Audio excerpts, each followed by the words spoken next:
prediksi dengan determinismenya, tapi semuanya benar-benar seolah permainan dadu dari alam. Tuhan sedang bermain dadu. Dan untuk benar-benar mengerti dengan apa yang terjadi, kita akan bahas beberapa.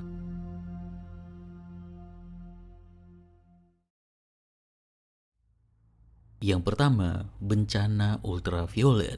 Krisis pertama dalam fisika modern muncul dari pertanyaan sederhana, kenapa benda yang dipanaskan bisa bercahaya dan bagaimana bentuk cahayanya? Misalnya, logam yang dipanaskan akan berubah warna dari merah ke oranye, lalu putih terang. Ilmuwan ingin tahu kenapa bisa begitu dan seberapa banyak energi yang dipancarkan. Saat itu, mereka menggunakan teori lama seperti hukum Newton dan teori cahaya Maxwell. Tapi hasil perhitungannya aneh. Teori klasik memprediksi bahwa semakin tinggi frekuensi cahaya seperti ultraviolet, semakin besar energi yang dipancarkan tanpa batas. Artinya, benda panas seharusnya menyemburkan cahaya ultraviolet tak henti-henti, bahkan meledak karena kelebihan energi. Tapi kenyataannya tidak seperti itu. Benda panas tetap stabil dan tidak memancarkan cahaya berlebihan.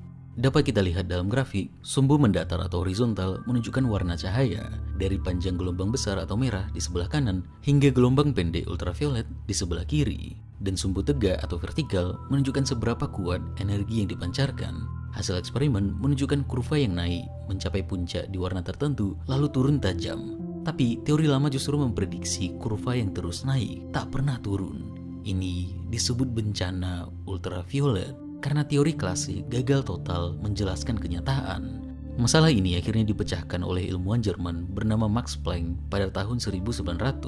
Ia membuat ide baru, energi tidak keluar terus-menerus, tapi keluar dalam potongan kecil, seperti uang receh. Potongan kecil energi ini disebut kuanta. Semakin tinggi frekuensi cahaya, semakin besar nilai satu kuanta. Dengan cara ini, perhitungan jadi masuk akal. Grafik yang tadinya naik terus jadi punya bentuk puncak. Cahaya memang semakin kuat saat suhu naik, tapi setelah titik tertentu, kekuatannya turun lagi. Tidak ada lagi energi tak terbatas.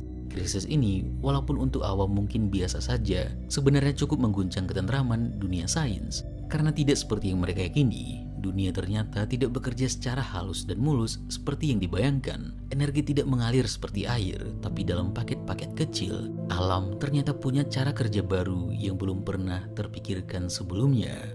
Dari sinilah dimulainya fisika kuantum, cara baru untuk memahami dunia yang sangat kecil seperti cahaya, atom, dan partikel. Krisis kecil ini akhirnya membuka pintu ke revolusi besar dalam sains, karena dengan langkah yang tidak disadari Planck ini, secara tidak langsung meruntuhkan keyakinan lama bahwa energi dan cahaya adalah halus dan terus-menerus.